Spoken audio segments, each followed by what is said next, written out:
বন্ধুরা কেমন আছো? আজকে আমি তোমাদের সামনে একটা নতুন রেসিপি নিয়ে হাজির হয়েছি। যে রেসিপিটা আমি মাছের ঝোলটা রান্না করেছি সেটা হলো শুধুমাত্র 1 টেবিল স্পুন সর্ষের তেল দিয়ে। মাছটা আর বড়িটা ভেজে নিয়েছি। মাছটা তো আর 1 টেবিল চামচ স্পুন তেল দিয়ে ভাজা যাবে না, সেই জন্য মাছটা আর বড়িটা আমি আগে ভেজে তুলে নিয়েছি। আর পুরো রান্নাটাই করেছি 1 টেবিল স্পুন সর্ষের তেল দিয়ে। তোমরা বাড়িতে অবশ্যই করে দেখো, কেমন লাগলো খেতে আমাকে জানিও। এবার তোমাদের রান্নাটা করে দেখাই। তার আগে বলে নি বন্ধুরা, মন নিয়ে মোনালিসা চ্যানেলটা তোমরা সাবস্ক্রাইব করতে ভুলো না। আর নতুন বন্ধুরা তোমরা আমার পাশে, পুরনো বন্ধুরা আমার পাশে থেকো, নতুন বন্ধুরা আমার চ্যানেলটাকে প্লিজ সাবস্ক্রাইব করে নিও। আমার প্রত্যেক দিনের নোটিফিকেশনটা তোমাদের কাছে চলে যাবে। আর নোটিফিকেশনটা গেলে তোমরা আমার নতুন নতুন রান্নাগুলো দেখতে পারবে এবং শেয়ারও করতে পারবে যদি ভালো লাগে। দেখো বন্ধুরা, রান্নাটা রেডি।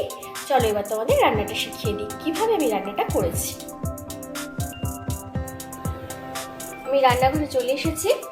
এখানে আমি 500 গ্রাম মাছ নিয়েছি। মাছটাকে ভালো করে ধুয়ে নুন হলুদ ছিটিয়ে রেখেছি। এটাকে আমি মেখে নিচ্ছি। এবার ভালো করে আমি নুন হলুদটা মাখিয়ে নিয়েছি মাছগুলোর ওপরে। এখানে আমি 500 গ্রাম মাছের রান্নাটা করছি। এবার আমি একটা কড়াই নিয়েছি। কড়াইতে আমি 3 টেবিল স্পুন সর্ষের তেল দিয়েছি। এই সর্ষের তেল দিয়ে মাছগুলো ভেজে নেওয়ার পর আমি 1 টেবিল স্পুন সর্ষের তেলে আমি মাছের পুরো রান্নাটা তৈরি করব। কারণ মাছগুলো ভাজতে তো একটু তেল যেটুকু লাগে, ভাজার জন্য যেটুকু তেল লাগে সেটুকু তেল, বাদবাকি তেলটা আমি ঢেলে রাখবো। তোমাদের দেখাবো বন্ধুরা, শুধু 1 টেবিল স্পুন তেলেই আমি পুরো মাছটা তৈরি করে ফেলবো। কিন্তু ভীষণ টেস্টি খেতে হবে, একদম সুস্বাদু। মনেই করবে না যে এটা 1 টেবিল স্পুন তেলে তৈরি। আর এটা কিন্তু সবাই খেতে পারে, অসুস্থ মানুষরাও খেতে পারবে এই রান্নাটা। আজকাল সবাই খাওয়ার একটু তেল ঝাল কম পছন্দ করে, কারণ সবারই শারীরিক নানা রকম প্রবলেম থাকে। তেলটা বেশ সুন্দর গরম হয়ে গেছে। তেলের মধ্যে আমি অল্প একটু হলুদ দিয়ে দিলাম। হলুদ দেওয়ার পর আমি একে একে মাছগুলো ছেড়ে দেবো। আস্তে আস্তে মাছগুলো আমি ভেজে নেবো। 3-4টে করে মাছ আমি ভেজে নেব। 3টে করে মাছ আমি ভেজে নিচ্ছি। দেখো মাছগুলো সব ভেজে আমি তুলে নিয়েছি একটা পাত্রে।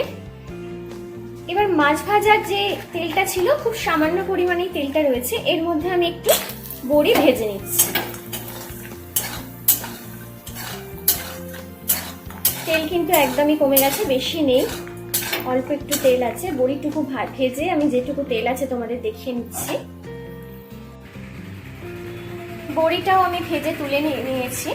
এভাবে বড়িটা ভেজে তুলে রেখেছি অল্প করে। এবার আমি একটা প্রেসার কুকার নিয়েছি। প্রেসার কুকারটা আমি গরম করে নিয়েছি। এবার দেখো বন্ধুরা, কড়াইতে যেটুকু তেল ছিল আমি ঠিক সেইটুকু তেলই নিয়েছি। এটা 1 টেবিল স্পুন তেল হবে। এই তেলটা আমি একটা হাতার মধ্যে ঢেলে নিয়েছি, কিন্তু টেবিল স্পুনে নিতে গেলে যদি পড়ে যায় সেই জন্য আমি হাতার মধ্যে নিয়ে নিয়েছি। এই ঠিক এইটুকুই তেল দিলাম আমি। এটা মাছ ভাজারই তেল।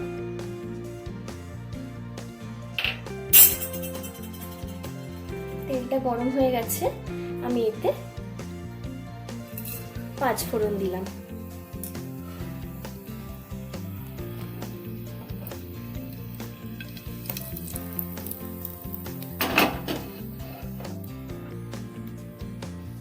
তেলটা গরম হয়ে গেছে। এর মধ্যে বন্ধুরা লোডশেডিং হয়ে গেল, আমি আর লাইটটা জ্বালাতে পারছি না, খুব অসুবিধা হচ্ছে।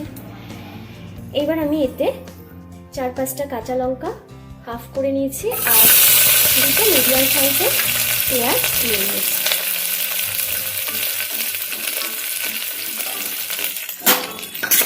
সব কিছু দিয়ে আমি একটু ফ্রাই করে নিচ্ছি।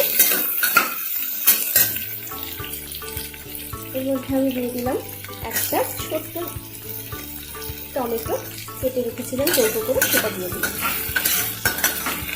একটু পেঁয়াজটাকে ফ্রাই করে নেবো প্রথমে।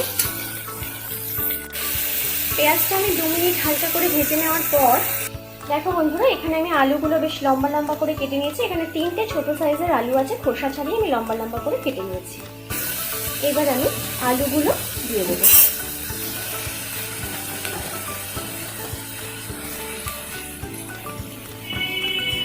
আলুগুলো দিয়ে একটুখানি নাড়াচাড়া করে নেবো, কষিয়ে নেবো।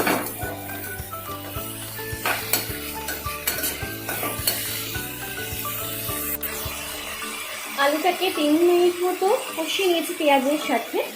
এইবার আমি এতে দিয়ে দিচ্ছি 1/2 টিস্পুন লঙ্কার গুঁড়ো আর 1/2 টিস্পুন হলুদ গুঁড়ো। এটাকে আমি একটু জল দিয়ে ভিজিয়ে রেখেছিলাম, এটা দিয়ে দিলাম। এটা দিয়েও বেশ কিছুক্ষণ একটু কষিয়ে নিচ্ছি হাই ফ্লেম করে। বেশ কিছুক্ষণ কষিয়ে নেওয়ার পর আমি হাই ফ্লেম করে কষিয়ে নিয়েছি। দেখো বন্ধুরা, বেশ মাখা মাখা হয়ে গেছে। এবার আমি এতে বড় কাপের 1 কাপ গরম জল দিয়ে দিলাম। তোমরা যেরকম ঝোল খাবে সেই অনুযায়ী জলটা দেবে।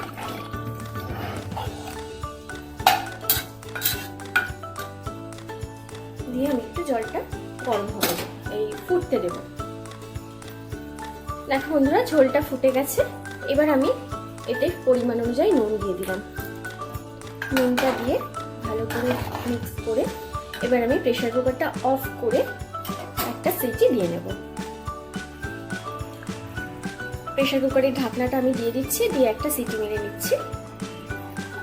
প্রেসার কুকারে একটা সিটি পড়ে যাওয়ার পর আমি ওভেনটা অফ করে দিয়েছিলাম, আবার প্রেসার কুকারটা অন করে দিয়েছি। এবার আমি বড়িগুলো দিয়ে দিচ্ছি। আমি কিন্তু একটা সিটি পুরো দিইনি প্রেসার কুকারে, কারণ সিটিটা মারবো এরকম করছে, সেই সময় আমি অফ করে দিয়েছিলাম। এবার আমি বড়িগুলো দিয়ে দিচ্ছি আর মাছগুলো আমি সব ঝোলের মধ্যে দিয়ে দিলাম।